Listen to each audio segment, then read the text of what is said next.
This is breaking news. King Charles' sad loss to Kate Middleton. As King Charles and the Princess of Wales both fight cancer, one thing sharply divides the increasingly close duo. If I asked you to pick 5 adjectives to describe King Charles, a man who famously natters to primroses, enjoys reading about Sufi mysticism, and thought his daubing at watercolours was as valuable as the work of Lucian Freud, what would you choose? I'm guessing some might include cold fish, stiff as a board, oddbod, ineffectual, hug-shunner, pocket square-fancier, lifelong intern, and so emotionally retentive, even Lucian's grandpa Sigmund would have given up. None of the words most people would associate with the king would be touchy-feely paternal figure who is not only able, but eagerly willing to offer heartfelt succor and support to family members at a time of crisis. And yet there the king was in late March, putting out a statement after daughter-in-law Kate, the Princess of Wales, revealed she has cancer that was so deeply personal I wouldn't be surprised if the letterhead he drafted it on was blotchy from a few leaky, regal tears and a dripping nose. However, after all that gushing, new polling has revealed that the public's reaction to the princess's diagnosis, and that to the king's news that he too has cancer, are distinctly at odds. While the UK has essentially muttered a collective pity about Charles's health woes, for Kate the nation has instead rallied around her to a degree such that if she needed a bone marrow transplant the jostling, eager queue to donate would be longer than for a Harvey Nicks sale. Let's get a tad swatty, huh? On New Year's Eve 2023, as Charles lifted a glass of Courvoisier to Queen Camilla and the dogs, all wearing party hats,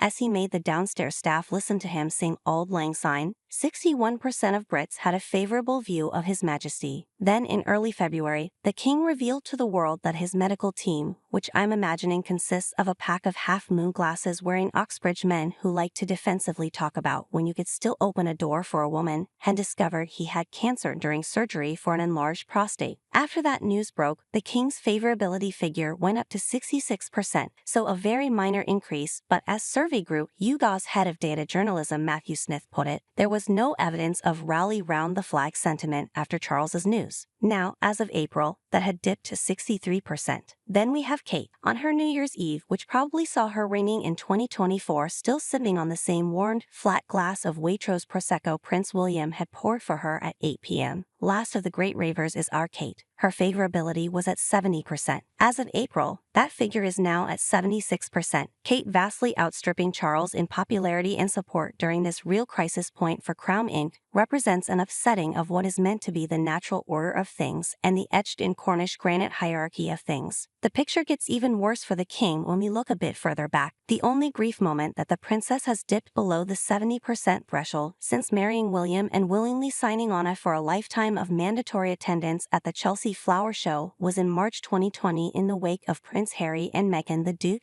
and Duchess of Sussex's final series of official engagements, when she hit 69%. On the other side of the aisle, the acme of the king's support came in the days after the late Queen's death in 2022, when that figure hit 70%. Translation: Kate's worst number, 69%, is still basically the same as Charles's best number, 70%. You don't need a master's in monarchy to get my point here. What 13 years' worth of numbers show is that Kate clearly has a connection with the public that His Majesty, despite his decades of tireless plugging away and his king's trust having helped more than 1 million young people find jobs and education, has failed to ever achieve. It's a curious replay of the same dynamic that existed with Diana, Princess of Wales, who magnetically drew people to her and charmed the masses like some spell-weaving good witch of the West End. She turned up on the royal scene, bought some pie-frill collared shirts, made those doe eyes at a few cameras, and the world swooned. Meanwhile, Charles could have personally saved a drowning puppy and cured leprosy, and he would only have gotten a room temperature response. The difference in 2024 is that this time around, the king is not a 30-something emotionally stunted man-child who's permanently stroppy that the teenage wife he plucked out of Sloane Square and dumped on a rope line turned out to be preternaturally gifted at just that.